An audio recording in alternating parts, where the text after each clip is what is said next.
کھانا پکانے کی ذمہ داری بھی بیوی کی نہیں ہے. اگر وہ نہیں پکاتی ہے تو آپ اس سے زبردستی نہیں پکوا سکتے ہیں, اور کھانا آپ کو کھلانا پڑے گا. خود پکاؤ کھلاؤ یا ہوٹل سے لاؤ کھلاؤ. میری بہنیں اگر ہیں تو سنو, آج تمہیں خوش کر دیتا ہوں.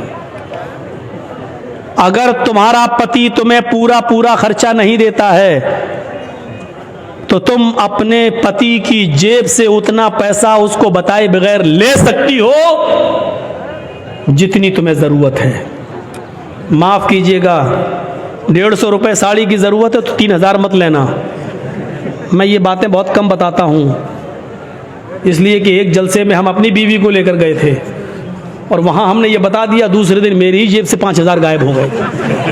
تو اس لیے تھوڑا ڈر لگتا ہے, عورتیں ناجائز فائدہ اٹھانے لگتی ہیں. پھر بیویوں کو چاہیے کہ وہ اپنے شوہر کی جیب سے اتنا لیں جتنے میں بچوں کا, اور وہ بغیر بتائے بھی لے سکتی ہے. اس کو چوری میں نہیں لکھا جائے گا, کیونکہ عورت آپ کے پیسوں کی حقدار ہے, اور آپ اپنے بچوں پر خرچ کریں, یہ آپ کی ذمہ داری بنتی ہے. بہت زیادہ نہیں, بالکل کنجوسی بھی نہیں. اب آدھا کلو گوشت کی ضرورت ہے, اب 250 گرام لا کے دینا, اتنی پکا چل, یہ بھی نہیں خرچ کیجیے. میاں بیوی میں بہت پیار محبت بھی ہونی چاہیے. اور سنو, عورتیں اگر کبھی غصہ ہوں تو شوہروں کو چاہیے, آپ لوگوں کو, ہمیں اور آپ کو, کہ ان کی کچھ سن لیں. ضروری نہیں کہ اپنی بیوی کی ہر بات کا جواب دیں. حضرت عمر فاروق کے پاس ایک نوجوان آیا شکایت لے کر اپنی بیوی کی, تو ان کے ایک باہر کمرہ بنا ہوا تھا, اس کمرے میں بیٹھ گیا. تو کیا ابھی حضرت عمر نکلیں گے تو اپنی بیوی کی شکایت کریں گے, لیکن دیکھ رہا ہے کہ اندر آواز آ رہی ہے.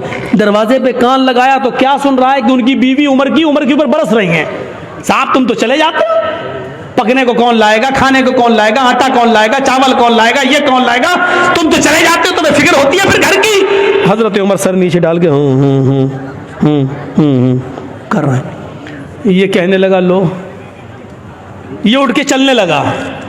حضرت عمر تھوڑی دیر کے بعد گھر سے نکلے, کمرے میں آئے, کہیں یہاں تو ایک آدمی بیٹھا, دیکھا وہ جا رہا ہے, اس کو آواز دی, اے ہلو سنو, اس نے پیچھے مڑ کے دیکھا, ادھر جی تم تو میرے پاس آئے تھے نا, جی ہاں بولو کس کام سے آئے تھے. نہیں امیر المومنین اب وہ کوئی کام نہیں ہے میرا, میں جا رہا. ارے نہیں تم اتنی دور سے آئے, کام بتاؤ, کیا کام تھا بتاؤ تو صحیح. کہا وہ میرا کیا کام تھا وہ تھا, لیکن وہ آپ کے بس کا نہیں ہے. میں امیر المومنین ہوں, میرے بس کا نہیں ہے, مجھے لوگوں کی خدمت کے لیے لوگوں نے امیر بنایا اور میرے بس کا نہیں ہے. کہا امیر المومنین میری بیوی مجھے الٹا سیدھا بولتی ہے, اتنا بولتی ہے میں سن نہیں پاتا ہوں, میں یہ شکایت لے کے آیا, میں نے سوچا آپ سے کریں گے, سن رہا ہوں یا دیکھتا ہوں کہ آپ تو خود ہی اسی بیماری میں مبتلا ہیں, آپ تو خود اپنی بیوی کے سن رہے ہیں. تو میں نے سوچا کہ جب آپ خود اپنا علاج نہیں کر پا رہے تو میرا کیا کریں گے, میں چل دیا. کہا بیٹھو. سنو, کہا کیا, بیوی سے جب ملتے ہو, ہم بستری کرتے ہو, تو جو بچہ پیدا ہوتا ہے وہ بچہ کس کا ہے. کہا میرا. اس کو نہلانے اور دھلانے کی ذمہ داری کس کی ہے. کہا میری. بیوی جو آپ کے بچے کو دودھ پلا رہی ہے یہ اس کی ڈیوٹی نہیں ہے دودھ پلانا, پلا دیتی ہے. اگر وہ دودھ پلانے کا پیسہ آپ سے مانگے تو آپ کو دینا پڑے گا, لیکن پھر بھی وہ پلا دیتی ہے بیچاری فری میں. یہ کس کی ذمہ داری ہے دودھ پلوانے کی. کہا میری.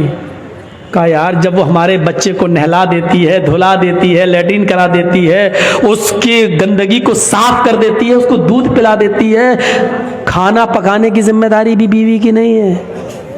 مولانا صاحب یہ کیا بیان کر رہے ہو, گھر کا کہیں الٹا سیدھا نہ ہو جائے معاملہ گڑبڑ. یقین مانیے جب آپ کا نکاح ہوتا ہے تو آپ سے کہا جاتا ہے کہ آپ کا نکاح فلاں فلاں کی بیٹی کے ساتھ اتنے روپے مہر کے عوض علاوہ نان نفقہ آپ کے ساتھ آپ کے نکاح میں دیا جا رہا ہے کہ آپ نے قبول کیا. تب آپ کہتے ہیں میں نے قبول کیا. اس میں آپ کو کیا کہا جاتا ہے, اتنا مہر ہے علاوہ نان نفقہ, یعنی نان مانی روٹی, نفقہ مانی خرچہ, یعنی روٹی اور کپڑا خرچہ یہ سب الگ. اس کے علاوہ روٹی آپ کو دینا ہے, کھانا آپ کو دینا ہے. اگر وہ نہیں پکاتی ہے تو آپ اس سے زبردستی نہیں پکوا سکتے ہیں, اور کھانا آپ کو کھلانا پڑے گا. خود پکاؤ کھلاؤ یا ہوٹل سے لاؤ کھلاؤ, لیکن وہ کھلا دیتی ہے اور پکا دیتی ہے. تو کیا تم اتنا بھی نہیں سن سکتے ہو؟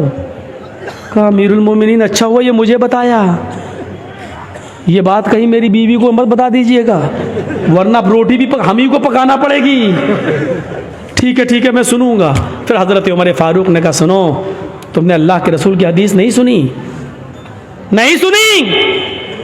فَإِنَّ خُلِقْتَ مِنْ ضُلَعٍ خُلِقَتْ مِنْ ضُلَعٍ، عورت آدم کی بائیں پسلی سے پیدا ہوئی ہے، اور پسلی کا اوپر والا حصہ یہ ٹیڑھی ہوتی ہے۔ ٹیڑھی پسلی کیسی ہوتی ہے؟ یہ والی پسلی آپ نکالیے بائیں طرف کی، ایسے نکلے گی، یہ پسلی ہے۔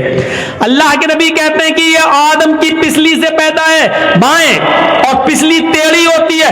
فَإِنْ ذَهَبْتَ تُقِيمُهُ كَسَرْتَهُ، اگر تم نے اس پسلی کو سیدھا کرنے کی کوشش کی تو پسلی سیدھی نہیں ہوگی، ایسے کرو گے یہاں تک ہو جائے گی، بس یہ ٹوٹ جائے گی، سیدھی نہیں ہوگی۔ فَإِنْ ذَهَبْتَ تُقِيمُهُ كَسَرْتَهُ، اگر تم نے پسلی کو سیدھا کیا تو توڑ دو گے، اور اگر ایسے ہی چھوڑ دیا تو ٹیڑھی رہے گی۔ اب بتاؤ ٹیڑھی رکھنا برداشت ہے یا توڑنا برداشت ہے؟ نہیں، ٹیڑھی رکھنا سیدھا ہے، صحیح ہے۔ توڑنے کا مطلب طلاق، یعنی عورت طلاق لے لے گی یہ گوارا ہے، لیکن تم چاہو کہ سدھر جائے پوری نہیں سدھرے گی، یہ یاد رکھنا۔ میری بہنیں برا مان رہی ہوں کہ ہم کو اتنا برا کہہ رہا ہے، میں کیا کہہ رہا ہوں؟ اللہ کے نبی نے فرمایا، اللہ کے رسول کو بھی سننا پڑتی تھی۔ ایک بار حضرت عائشہ صدیقہ ناراض ہو گئی اور اللہ کے نبی کھجور لے کے ان کے پاس بیٹھے، عائشہ کھاؤ، اور وہ ناراض ہے، کہتی نہیں کھاؤں گی، بھوک نہیں ہے، چہرہ پھیر لے۔ اللہ کے رسول ادھر آ گئے، جہاں چہرہ تھا ان کا ادھر آ گئے۔ ہم لوگ ہوتے تو کیا کرتے؟ کھاؤ، لو، نہیں کھائیں گے، چہرہ ایسا کر لیا، نہیں بھوک نہیں، کھا رہی کہ نہیں کھا رہی، نخرے دکھا رہی ہے، کھا، ایک تو منا رہا ہوں۔ ہم لوگ ادھر نہیں جائیں گے، اللہ کے رسول نے ادھر آ گئے، کھاؤ عائشہ کھاؤ، میں نے کہا نا مجھے بھوک نہیں ہے، پھر چہرہ گھما لیا، آپ پھر ادھر آ گئے، عائشہ نہیں زیادہ نہیں، چلو کھاؤ، غصہ تھوکو، بسم اللہ، اللہ کے نام سے شروع کرو، چلو اللہ کا نام لو، کھاؤ۔ حضرت عائشہ بھی جانتی تھی زیادہ نہیں کہلوانا چاہیے، 2 بار کہلوایا، تیسری بار موقع نہیں دیا، لیکن طنز مار دیا، کھجور اٹھا کے کہتے کھاؤ، ایسے بسم اللہ، اللہ کا نام لے کے کھاؤ۔ اس سے پہلے کہ میں اپنے باپ کا نام لے کے کھاتی تھی، اللہ ہی کا نام لے کے کھاتی تھی، یہ کہا اور کھانا شروع کر دیا۔ یہ تھی میاں بیوی کی نوک جھوک، کوئی بری بات نہیں، لیکن منانے کا اسٹائل دیکھو، لے کھاؤ، نہیں ہم لوگوں کی طرح نہیں، دکھا، نخرے مت دکھا، چل کھا لے، منا رہے ہیں نا ابھی۔ اللہ کے رسول نے ایسا کبھی نہیں کہا، لو، آ گئے ادھر، یہ ہوتا تھا۔ حضرت عمر نے کہا، اگر اللہ کے نبی نے کہا اگر تم اس کو سیدھا کرو گے تو ٹوٹ جائے گی، اور ایسے ہی چھوڑ دو گے تو ٹیڑھی رہے گی، یعنی کچھ ٹیڑھا پن منظور کر لو، عورت کے اندر کچھ کمیاں ہیں برداشت کر لو، لیکن سیدھا کرنے کی کوشش کرو گے تو ٹوٹ جائے گی، طلاق ہو جائے گی۔ کتنی بہترین چیز بتائی، وَأَنفِقْ عَلَىٰ عَيَالِكَ، اپنے بیوی بچوں پر خرچ کرو، حیثیت کے مطابق، استطاعت کے مطابق۔ عورت کو بھی چاہیے کہ اپنے شوہر کی معاملہ دیکھے، بیچارہ بزنس کرتا ہے یا رکشہ چلاتا ہے یا مزدوری کرتا ہے، اسی حساب سے وہ اپنے شوہر سے اپنے خرچ کا مطالبہ مانگے، زیادہ مطالبہ وہ نہ کرے۔ یہ کتنی چیزیں ہو گئیں؟ 8۔ اور نبی چیز، ہاں یہ تھوڑی سی سخت ہے، وَلَا تَرْفَعْ عَنْهُمْ عَصَاكَ عَدَبًا، اپنے بیوی اور بچوں کی اوپر سے ڈنڈا مت اٹھاؤ۔